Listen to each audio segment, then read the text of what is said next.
Hello, friends of Tangled Hearts. Welcome to our channel, where stories of love and passion come to life. Let's dive into an exciting journey about human relationships. It was 9 o'clock in the evening when Bill made up his mind and went upstairs to the bedroom. His stunning 26-year-old wife, Anna, was getting ready to go out with her friends. Bill hadn't been happy when she went out with them the previous Friday, and he didn't want this to become a regular thing. Anna noticed his expression and sighed. "You're not going to sulk about this, are you?" Bill glanced at the tiny dress on the bed and the sky blue lingerie Anna was wearing. She looked breathtakingly beautiful in them. "I haven't seen these before," he said. Anna looked a little embarrassed. "Well, yes, I bought them this week." Bill paused, went to the bathroom, and came back holding her plain lingerie from the laundry basket. "Is this normal for a husband?" he asked, holding up the simple bra and panties. "You're fine wearing these at home, but you wear this," he pointed at the revealing blue lingerie, "for strangers you've never even met." He stared at her and added, "Unless—" He paused, choosing his words carefully. "Unless tonight's outing with the girls is more than just a night out. Are you meeting someone, like on a date?" Anna looked at him in disbelief. "No!" she exclaimed. "There's no one else. How could you even think that?" Bill ignored her question. "So, when you're out with your friends, you never dance with other men, hug them, kiss them, or let them get too close, right?" Anna was furious now. "How dare you even suggest that?" "I suggest it," Bill replied calmly, "because I know more about your friends than you think. One of them is single, 2 are divorced, and then there's you. Do you really expect me to believe that while they're out looking for casual encounters, they won't try to pull you into it?" "How dare you judge them?" she snapped. "I'm not judging them," Bill said softly. "They're free to make their own choices, just like you are." She looked at him suspiciously. "So, are you telling me not to go? How is that a choice?" "I'm not telling you not to go," Bill said firmly. "I'm just saying I find this behavior inappropriate for a married woman. Your friends are putting you in situations that could harm our marriage." Anna's anger grew. "Are you seriously saying that my outings with friends could threaten our marriage?" She scoffed. "Don't be so insecure. I always come home to you. Why are you so worried?" "I'm worried because you're the most beautiful woman I know, and you go to clubs with single friends. I don't trust that, especially when alcohol and eager men are involved." "It's a recipe for trouble," he said, raising his hand to stop her from interrupting. "Our marriage is already at risk because you think this," he gestured to her almost naked state, "is something your husband should just accept without question. It's too late now." "I promised to meet them at 10 o'clock, and you're making me late," Anna said, continuing to do her makeup. Bill tried again. "You also promised to respect your husband," he said sharply. "It seems you're comfortable ignoring that promise. Are your friends' feelings more important than mine? What's wrong with you? Don't you trust me?" "I'm just going out for drinks with the girls, that's it." "Now, for heaven's sake, leave me alone," she snapped. Bill sighed deeply. "It's just that I want to trust you, but I can't sit at home every Friday night wondering if you'll take things too far or accidentally flirt with some guy." "I would never do that," she interrupted. "But Gail bragged about her exploits on social media last week."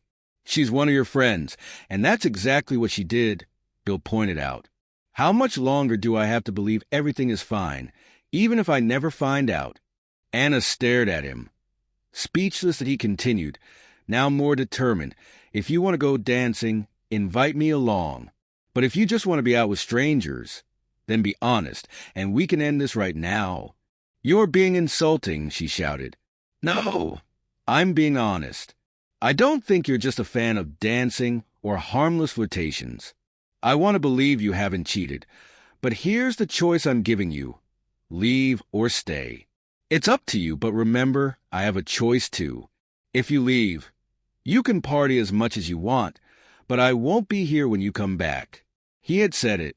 He'd given her every chance to understand his feelings and his desire to fix their marriage. Now, it was up to her, him or them.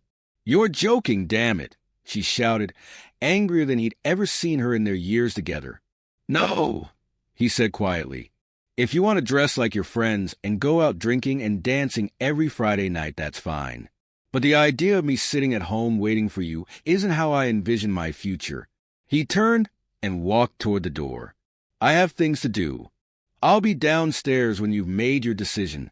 Anna sat in front of the mirror, thinking. She hadn't done anything wrong, but last week, she had felt a strong temptation with another man. She liked the way men looked at her on the dance floor. It made her feel desired. Bill always complimented her, but he was her husband. He had to. The men at the club, though, wanted her, and it made her feel powerful. Bill sat at his laptop, filling out an online form. It was 10:10 when Anna came downstairs. He looked up. Was she staying or leaving? Anna stood in high-heeled shoes that made her long, slender legs look even longer, wearing a short, tight blue dress. He said nothing, wondering if she would accept his offer to dance or head out with her wild friends. She still looked uncertain, but finally she spoke. I'm leaving. We can talk tomorrow. Bill slowly shook his head and turned back to his computer, silently ignoring her. She stood there for a moment, unsure if he was bluffing. He didn't even hear the front door close as she left. He finished filling out the form, attached the link to an email, and clicked send. Bill went upstairs, packed some clothes into a couple of suitcases, and decided that on Monday he would tell his boss he was accepting the job offer in Dubai. He called a taxi and, while waiting, sent a message to his wife's family group. Hello, everyone. I'm sorry you have to find out this way, but Anna has made it clear she needs more excitement and variety than I can provide. I've sent her the link to our divorce papers via email. It has been an honor to be part of your family, but I hope you understand why I have chosen to no longer stay in contact with all of you. Bill approached the printer, pulled out a sheet of paper, and wrote a brief note. He placed it over their wedding photo above the fireplace, turned off his phone, and stepped outside to wait for the taxi. Meanwhile, Anna had just sat down at a table in the club, chatting with Gail, when her phone rang. If this is Bill begging me to come home, she muttered irritably, but it wasn't Bill. It was her older sister, Karen. Where the hell are you? Karen yelled. I'm at the club with my friends, Anna replied defensively. So, does Bill know? Karen asked. Yeah. He knows I'm out with friends. Why? Anna answered. Was he happy about it? Karen pressed. No. He wasn't pleased, but I told him we'd talk tomorrow. Well, good luck with that, you fool. He's dumped you. If you don't believe it, check your email. Gail watched in shock as Anna scrambled to open her email app. Even in the dim club lighting, her friend could see the color drain from Anna's face. There it was, a message for the family, clearly the reason for Karen's call. Then her phone rang again. She hoped desperately it was Bill, but it wasn't. It was her father. What did you say to Bill? He demanded. This man treated you like a queen, and you wanted more? No, Dad, it's not like that, Anna said, trying to explain. I just felt trapped. I needed just one night a week, to be myself. You're in a damn nightclub, her father snapped. Your husband just dumped you, and you're going to nightclubs? Her father asked, shocked. He had never cursed in front of the family before, and his anger left her speechless. She was clearly at the club. The background noise made that obvious. No, Dad. He must have made up his mind after I left, Anna explained. Anna, he said, then hung up. Anna grabbed her purse and phone, rushing to the exit without saying a word to Gail or noticing her other friends. She flagged down a taxi and was home within 15 minutes. On the way, she tried calling Bill, but his phone went straight to voicemail. The house was quiet and empty. She kicked off her shoes and ran upstairs. Most of his clothes and his shaving kit were gone. She rushed downstairs. His phone, laptop, and wallet were missing too. Back upstairs, she confirmed that his passport was gone as well. He had warned her, making it clear, if she left that night, she would come back to an empty house. Bill had always hated lies. He had been betrayed before, and valued honesty above all else. True to his word, he did exactly as he promised. Anna descended the stairs in shock. An hour ago, she was married, and now they were separated. Less than a year later, they would be divorced, all because she went dancing. Then she noticed something different about the photograph above the fireplace. When she looked closer, she felt sick. Bill had pinned a printed photo from someone's social media profile. It showed a young man proposing to his girlfriend in the foreground, but in the background, Anna was kissing another man while he fondled her. At the bottom, in big black letters, Bill had written liar. That was the end of their story. Bill moved abroad, found a new life, and eventually married a sweet, charming Australian woman he met while kayaking in Dubai. Anna, on the other hand, faced the consequences of her choices, including childlessness after an abortion. But those are separate stories, yet to be written. As I entered my street, I slowed down, driving more carefully. The city council still hadn't fixed the dangerous pothole in the middle of the road despite my weekly phone calls and letters. Our street was at the base of a steep hill, which caused cars to barrel into it at dangerously high speeds. I constantly worried that an accident would happen one day. The only response I ever received was a polite but empty, "We are working on it." Maybe I would consider voting for the opposition in the next election. As I approached the house, I noticed a large car parked in the driveway. I wondered if one of Emma's friends had come over for a visit. I was familiar with her friends, and they occasionally hung out at our place, so it wouldn't have been unusual. But this car didn't look like something any of them would drive. Emma and I had been dating for 4 years, and we had lived together for the past year. I knew she was expecting a ring soon, and I was planning to propose and make a lifelong commitment. Little did I know, she had her own plans for a lifelong memory. I parked in the garage and entered the house, calling out, "Darling, I'm back from work." She was sitting in the living room on the couch with a man I didn't recognize. A bad feeling settled in my gut, but I chose to give her the benefit of the doubt before letting my anger take over. I didn't know we had a guest. "Who is this?" I asked. Emma looked up. "Welcome home, Mark. This is Donovan. I think we need to talk." My worst suspicions were confirmed. I took a deep breath, trying to stay calm. Losing my temper wouldn't help. "What is there to talk about? You both know how this looks, and I hope I'm wrong. I really hope you have a reasonable explanation for this." Emma glanced at Donovan, then back at me.